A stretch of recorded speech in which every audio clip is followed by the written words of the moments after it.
Oi, oi, all right, how's it going? I'm Grant, who are you? This is the Doodle Review, coming through with a new album to give a spin, chat some braff about, and then assign a pointless score to.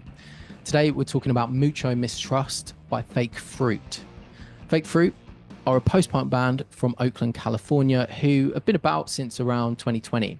It comprises Hannah or Ham D'Amato on guitar and lead vocals, Alex Post on additional guitar and backing vocals, Miles McDermott on drums, and Dylan Allard on bass. So proving that it's definitely still worth bands putting thought and effort into their artwork, this group were absolutely not on my radar. I'd never heard of them until I saw this album cover just pop up during a late night doom scroll. I'm a sucker for great animation and particularly what looks like a kind of mid 20th century advertising aesthetic. So completely on a whim, I just added this to my library and thought I'd give it a punt. It also helped that the album's title, like Mucho Mistrust, it just seemed so familiar. I kept going on and over and over in my head trying to figure out where I knew it from. It is, of course, borrowed from a Blondie lyric featured on their classic Heart of Glass.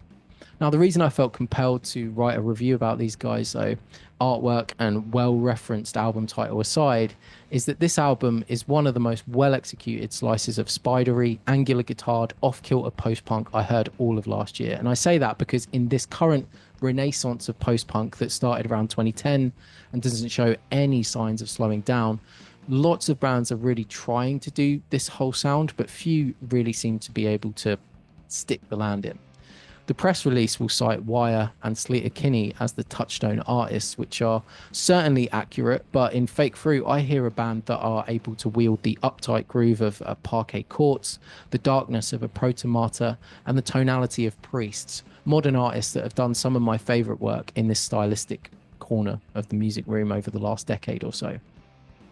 One of the earliest highlights, Gotta Meet You, uses cowbell and saxophone to create a fun, persistent urgency where it almost sounds like the left and right panned guitars are kind of like having an argument with the sax that keeps you on your toes as a listener.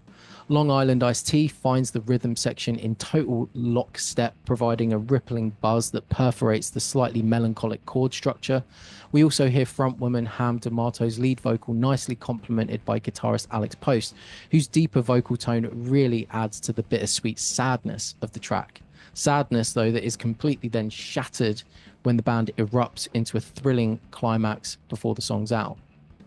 Venetian Blinds is the band at their most parquet courts to a point where it could be considered just a touch derivative, but its syncopated dueling guitars against rolling rimshot shuffles are executed so tightly, so perfectly, it's too exhilarating to get caught up in those comparisons for too long.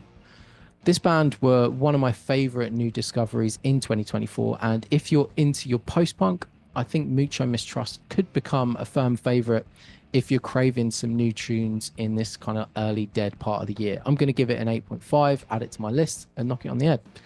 That's obviously just my opinion, though, which in the grand scheme of things means sweet diddly. What are you lot saying? If you have heard it, let me know in the comments. If you haven't, go away, listen to it, come back, let me know.